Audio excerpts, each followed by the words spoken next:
दिखने में हैंडसम, एक अच्छे खासे परिवार से आने वाला ये नौजवान जिसकी वाइफ ऑस्ट्रेलिया में जॉब करती हो, इसके बावजूद उसकी लाइफ की डेस्टिनी ने उसे अपराध के ऐसे कुचक्र में उलझा दिया कि जिससे वो कभी भी बाहर नहीं आ सका। पंजाब, हरियाणा, उत्तर प्रदेश, राजस्थान, हिमाचल प्रदेश जैसे क्षेत्रों में अपनी आपराधिक करतूत से खौफ पैदा कर देने वाले सुक्खा कहलवा का असली नाम सुखबीर था। सुखबीर की फैमिली वालों को इस बात की भनक भी नहीं लगी कि कब उनके लड़के के कदम अपराध की तरफ बढ़ते चले गए। बहुत ही कम उम्र में उसने इस दुनिया को अलविदा कह दिया, लेकिन उसके चाहने वाले उसके जाने के बाद भी कम नहीं हुए। उसकी पॉपुलैरिटी लोगों के बीच इस कदर छा गई कि कुछ पूछे ही मत। अपनी मौत के 4 साल बाद अचानक वो जिंदा हो गया। अगर आप सोच रहे हैं कि ऐसा कैसे हो सकता है, तो ये जानने के लिए इस वीडियो में बने रहिए बिल्कुल आखिर तक। मात्र 17 साल की उम्र से ही अपराध की दुनिया में उसने कदम बढ़ाना शुरू कर दिया। 27 साल की उम्र तक आते आते उस पर 4 बार जानलेवा हमला किया गया। चारों बार वो बच गया।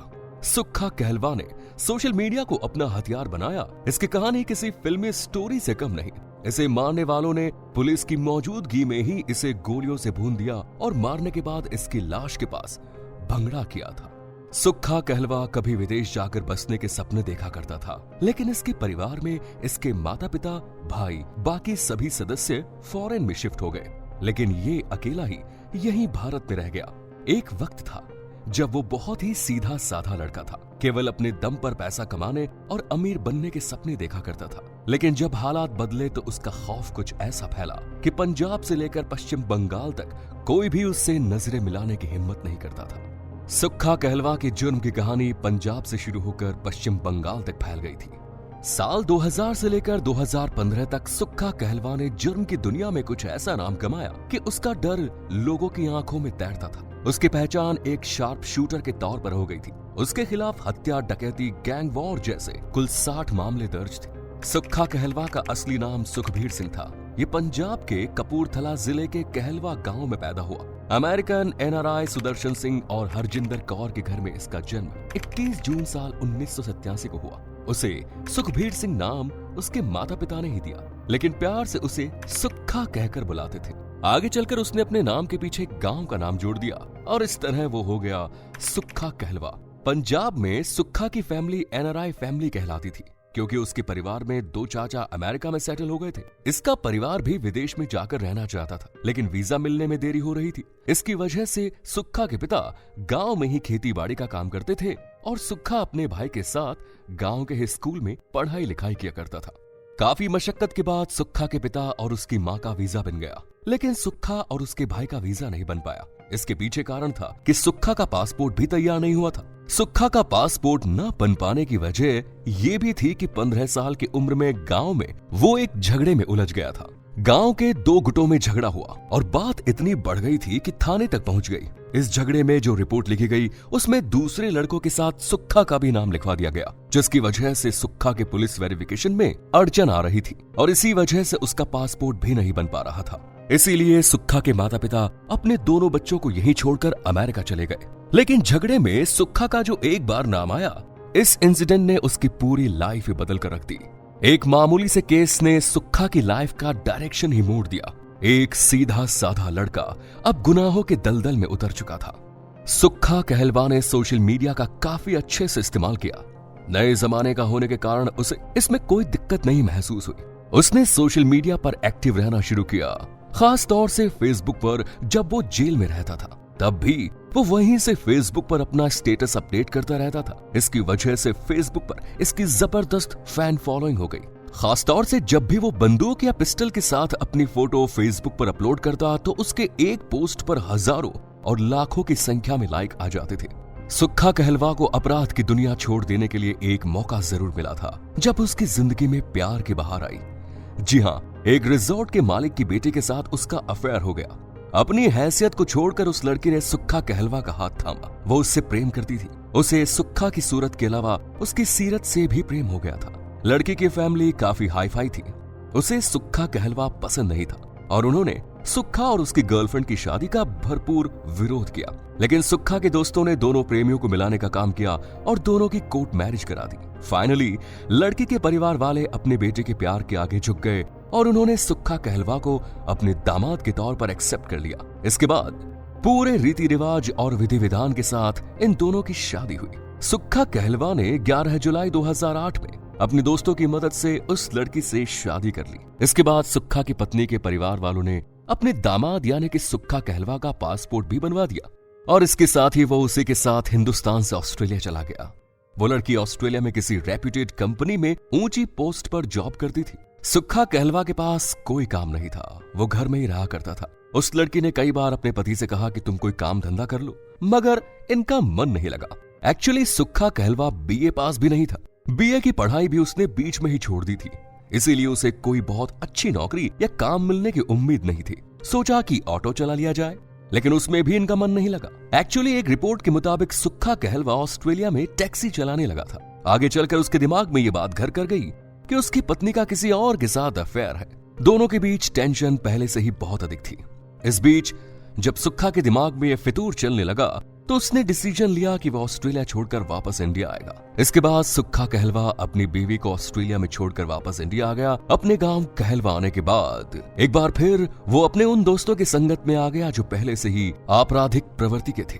उस दौर में लवली बाबा, विक्की गोंडर, लॉरेंस बिश्नोई और प्रेम लाहौरिया के बीच गहरी दोस्ती हुआ करती थी। लेकिन इस दोस्ती के बीच में उस समय दरार पड़ गई जब लवली बाबा एक लड़की के संपर्क में आया। सुक्खा कहलवा उस लड़की को अपनी बहन मानता था।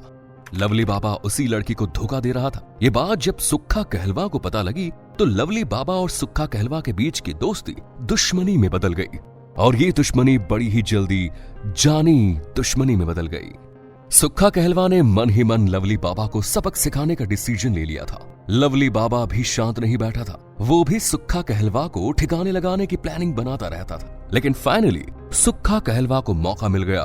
उदयपुर की गोगी जिम में जब लवली बाबा मौजूद था उसी समय सुक्खा कहलवा वहां पहुंच गया और उसने सीने में मौत वाली गोली उतार दी। अपराध के रास्ते पर भागता हुआ सुक्खा कहलवा अब अपना गांव छोड़ चुका था और वो जालंधर में रहने लगा। उसके खिलाफ रोज रोज नए मामले दर्ज होते गए। सुक्खा जुर्म की दुनिया में अब तेजी से भागने लगा था। अपने आवारा दोस्तों के साथ मिलकर उसने लूटपाट शुरू कर दी। मारपीट और झगड़े का सिलसिला शुरू हुआ। चोरी और लूटपाट के बाद जब उसे पुलिस ने पकड़ा और उस पर केस बनाया गया तो इसके बाद वो पुलिस की नजर में भी पक्का अपराधी बन गया। इसके बाद सुक्खा कहलवा ने कभी पीछे मुड़कर नहीं देखा और अपराध की दुनिया का बादशाह बनता चला गया। सुक्खा कहलवा के पास अपराध करने की कोई मजबूरी नहीं थी। उसकी फैमिली ये एनआरआई फैमिली थी। पंजाब में भी उसके पास 150 एकड़ की जमीन थी। लेकिन इसे संगत का असर कहिए या दिमाग का फितूर कि सुक्खा कहलवा अपराध के रास्ते पर फिसलता ही चला गया। आगे चलकर सुक्खा कहलवा पंजाब का नंबर 1 गैंगस्टर कहलाया जाने लगा। नंबर 1 शार्प शूटर, एक बेरहम हत्यारा। पंजाब का बड़े से बड़ा गैंगस्टर भी इस बात को अच्छी तरह से समझ चुका था कि अगर सुक्खा कहलवा ने किसी को मारने का मन बना लिया है तो फिर उसे सुक्खा से कोई नहीं बचा सकता। उसका निशाना अचूक होता था। उसके बारे में यह भी कहा जाता है कि एक व्यक्ति को तो उसने केवल दांतों से काटकर ही मार डाला था। सुक्खा कहलवा का अपराध का ग्राफ बढ़ता ही जा रहा था। हत्या की कोशिश, कॉन्ट्रैक्ट किलिंग, रोबरी, लूट जैसे मामले उसके नाम चढ़ते ही चले गए। यह घटना साल 2010 की है जब पंजाब में बीजेपी के नेता और फगवाड़ा के प्रधान गुरु दर्शन ढिल्लों की हत्या की गई। यह हत्या सुक्खा कहलवा ने ही की थी। इस हत्याकांड को अंजाम देने के लिए सुक्खा कहलवा ने एक AK-47 का इस्तेमाल किया। इस हत्याकांड की वजह से सुक्खा कहलवा पंजाब के हर गली मोहल्ले में चर्चा का विषय बन गया। लोग इसके बारे में बातें करने लगे और इसका खौफ भी लोगों के भीतर रहने लगा। सुक्खा कहलवा को सोशल मीडिया की लत लगी हुई थी। वो अपने हर इंसिडेंट की फोटो फेसबुक और दूसरी सोशल मीडिया साइट्स पर जरूर अपलोड करता था। उसके द्वारा अपलोड की गई फोटो पर लोगों का रिस्पॉन्स भी काफी आता था। एक तरीके से कहा जाए तो लोगों के बीच उसकी फैन फॉलोइंग बढ़ती ही जा रही थी। सुक्खा कहलवा जब कभी भी रिवॉल्वर या पिस्टल के साथ अपनी फोटो खिंचवाता और उसको सोशल मीडिया पर अपलोड करता तो उसको लाइक करने वालों की कभी कमी नहीं रहती। दोस्तों, हम वीडियो में आगे बढ़ेंगे, लेकिन उससे पहले अगर आपने अभी तक चैनल को सब्सक्राइब नहीं किया है तो जल्दी से सब्सक्राइब कर दीजिए। सुक्खा को भी सोशल मीडिया की लत लग गई। जब वो जेल में रहता तो उस समय भी वो अपनी फोटो खिंचवाता और उसे फेसबुक पर अपलोड करता। फेसबुक पर स्टेटस अपलोड किया करता था। यहाँ तक कि जब वो पेशी पर लाया जाता था उस समय भी वो अपनी फोटो खिंचवाता और उसको सोशल मीडिया पर अपलोड करता। सुक्खा कहलवा धीरे धीरे सोशल मीडिया पर वायरल होने लगा। इस तरीके से सोशल मीडिया पर आने से एक तरफ सुक्खा कहलवा को पॉपुलैरिटी मिल रही थी, वहीं दूसरी तरफ सुक्खा कहलवा का खौफ दूसरे लोगों और गैंगस्टर्स के बीच बढ़ता ही जा रहा था। अक्टूबर 2015 में सुक्खा कहलवा ने एकदम संजय दत्त के स्टाइल में फोटो खिंचवाई और अपनी फोटो को संजय दत्त की फोटो के साथ अपलोड करते हुए लिखा, ना डर चाली लाली दा, न पुलिस दे हुटर दा। एक जट फैन संजय दत्त दा तो दूसरा कहलवा वाले शूटर दा। अब पंजाब में सुक्खा कहलवा टॉप गैंगस्टर कहलाया जाने लगा। इसी हिसाब से उसके दुश्मनों की संख्या भी बढ़ने लगी। अब उसे केवल पुलिस का खौफ नहीं था, बल्कि जिन लोगों से उसने दुश्मनी मोल ले ली थी उन लोगों से भी उसे जान का खतरा था। ये कहना गलत नहीं होगा कि पुलिस के पास जाने पर उसे सिक्योरिटी ही मिलती, लेकिन अगर वो किसी दुश्मन के सामने आ गया तो दुश्मन उस पर कोई रहम नहीं करेगा। हुआ भी कुछ ऐसा ही। सुक्खा कहलवा का फाइनल एनकाउंटर होने से पहले उसके ऊपर 4 बार जानलेवा हमले हुए, मगर हर बार किस्मत उसके साथ थी और उसकी जान बच गई। यह घटना साल 2010 की है, जब सुक्खा कहलवा पंजाब की जालंधर जेल में बंद था। इसी साल के अक्टूबर महीने में सुक्खा कहलवा जेल से फरार हो गया। हालांकि जेल से भगाने के कुछ दिनों बाद ही उसे फिर से पकड़ लिया गया। इसके बाद सुक्खा कहलवा को जेल ट्रांसफर कर दिया गया और उसे जालंधर जेल से पंजाब की रोपड़ जेल में रखा गया।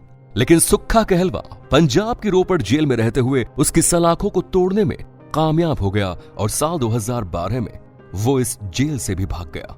जानकारी के मुताबिक पंजाब की रोपड़ जेल से भागकर सुक्खा कहलवा राजस्थान चला गया, लेकिन वहां उसका राजस्थान पुलिस के साथ एनकाउंटर हो गया। इस एनकाउंटर में सुक्खा कहलवा की जान तो बच गई, लेकिन उसका एक साथी पुलिस की गोलियों का शिकार हो गया। सुक्खा कहलवा वहां से भागने में कामयाब हो गया। आगे चलकर सुक्खा कहलवा उत्तर प्रदेश के एक गैंगस्टर यास्मीन के संपर्क में आ गया। इन लोगों ने हिसार में एक ज्वेलर के पास से माल लूटने की योजना बनाई। ज्वेलर्स हरमीत सिंह के पास ये लोग पहुंचे और उसके पास से 4 किलो सोना और 2 लाख कैश लेकर वहां से फरार हो गए। आगे चलकर इन लोगों के बीच माल के बंटवारे को लेकर जबरदस्त झगड़ा हुआ। ये झगड़ा जानलेवा हो गया। यास्मीन ने अपने भांजे और दूसरे लोगों के साथ मिलकर सुक्खा कहलवा का गेम बजाने का पूरा प्लान बना लिया। उन सभी ने उसका गला रेत दिया, उसे मरा हुआ मानकर यमुना नदी में बहा दिया। यास्मीन ने यह समझ लिया कि सुक्खा कहलवा मर चुका है, लेकिन सुक्खा कहलवा की किस्मत बहुत जोरदार थी। यमुना नदी में बहते हुए वो कुछ लोकल लोगों के हाथ में लगा और उसे उन्होंने बचा लिया। इसके बाद लोग उसे सरकारी अस्पताल में ले गए, जहां से उसे कानपुर मेडिकल अस्पताल रेफर कर दिया गया। इसके बाद सुक्खा कहलवा पश्चिम बंगाल चला गया। वहां उसके पिताजी के दोस्त रहते थे, उसने वहीं रहकर अपना इलाज कराया। वो कुछ समय पश्चिम बंगाल में ही रहकर समय बिताना चाहता था, क्योंकि वो जानता था कि उसके ऊपर जो केस लगे हैं और उसने जो कांड किए हैं उसकी वजह से पुलिस उसे काफी गंभीरता से तलाश रही होगी। वो पुलिस की जांच के ठंडा होने का इंतजार कर रहा था, लेकिन पंजाब पुलिस सुक्खा कहलवा के साथ साथ उसके करीबियों के फोन पर भी नजर रखे हुए थे। और एक बार पंजाब पुलिस सुक्खा कहलवा की लोकेशन पंजाब पश्चिम बंगाल में ट्रेस करने में कामयाब हो गई। इसके बाद पंजाब पुलिस ने पश्चिम बंगाल से इस शार्प शूटर सुक्खा कहलवा को हावड़ा से गिरफ्तार किया। पंजाब लाकर उसे नाभा जेल में बंद करके रखा गया। इस जेल में उससे मिलने के लिए उसके दोस्त आया करते थे और वो दोस्तों के साथ फोटो खिंचवाता था। सुक्खा कहलवा अपनी फोटो अपनी फेसबुक फैन पेज पर भी अपलोड करता था। इस बीच सुक्खा कहलवा को एक झटका लगा। उसका सगा भाई सोनू कहलवा पंजाब की कपूरथला जेल में बंद था और वहां उसकी मौत हो गई। उसकी मौत को लेकर कई सारे सवाल भी उठने लगे। ये कहा गया कि किसी दुश्मन गैंग ने उसकी हत्या कर दी। वहीं दूसरी तरफ ये भी कहा गया कि सोनू कहलवा काफी बीमार था, उसे जेल में समय पर इलाज नहीं मिला और उसकी मौत हो गई। सुक्खा कहलवा कपूरथला जेल में अपने बड़े भाई सोनू कहलवा की मौत का शोक मना रहा था, लेकिन उसके दुश्मन उसके लिए भी साजिशों का जाल रच रहे थे। सुक्खा कहलवा की मौत की भूमिका भी उसके लिए एक अपराध के चलते शुरू बनी। उसने नवप्रीत सिंह उर्फ लवली बाबा की हत्या की थी और उस मामले में सुक्खा के खिलाफ सोनू बाबा गवाही दे रहा था। वो गांव लिदाड़ा का रहने वाला था। पेशी के दौरान जब इन दोनों का आमना सामना हुआ तो सुक्खा कहलवा और सोनू बाबा के बीच कहासुनी हो गई और इसी कहासुनी के दौरान कोर्ट परिसर में ही सोनू बाबा ने सुक्खा कहलवा को एक थप्पड़ रसीद कर दिया।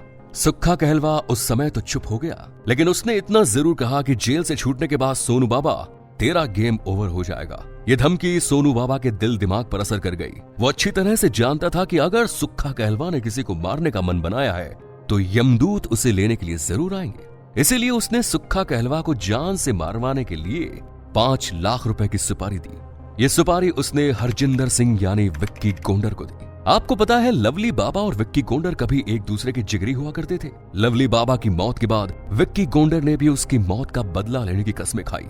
ये घटना है 21 जनवरी 2015 की, जब सुक्खा कहलवा को पेशी के बाद वापस नाभा जेल ले जाया जा रहा था। इस बात की सूचना सोनू बाबा को लग चुकी थी। उसने विक्की गोंडर और उसकी गैंग को ये सूचना दे दी और विक्की गोंडर ने फगवाड़ा से नाभा जेल के रास्ते में सुक्खा कहलवा का गेम बजाने का प्लान बना लिया। नेशनल हाईवे पर जमालपुर नाम की जगह पड़ती है, यहीं पर सुक्खा कहलवा को मारने का प्लान बनाया गया।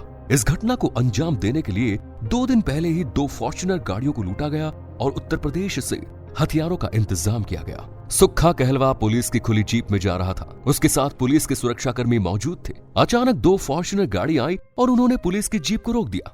इस तरह दर्जन भर बदमाश 2 फॉर्च्यूनर से उतरकर जब सामने आए तो पुलिस वाले अपने आप ही जीप से उतरकर किनारे खड़े हो गए। इसके बाद बदमाशों ने उस जीप को घेरकर सुक्खा कहलवा पर गोलियां बरसाना शुरू कर दिया। जब उन्हें यकीन हो गया कि सुक्खा कहलवा अब मर चुका है, इसके बाद गोलियों की बौछार रुक गई और वो सारे के सारे बदमाश रुककर भांगड़ा करने लगे।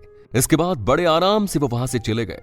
सुक्खा कहलवा की सुरक्षा में तैनात 2 थानेदार, 3 हवलदार और 2 सिपाही चुपचाप उसे अपनी आंखों के सामने मरता हुआ देखते रहे।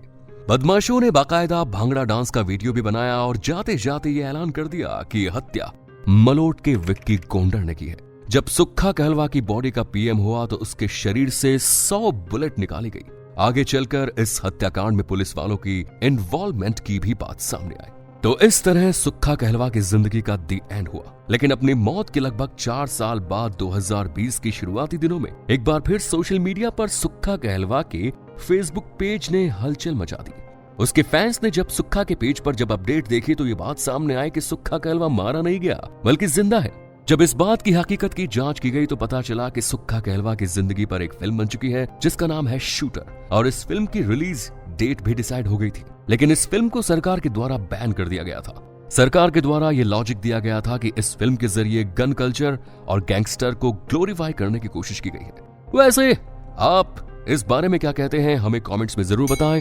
चैनल को सब्सक्राइब करें। धन्यवाद।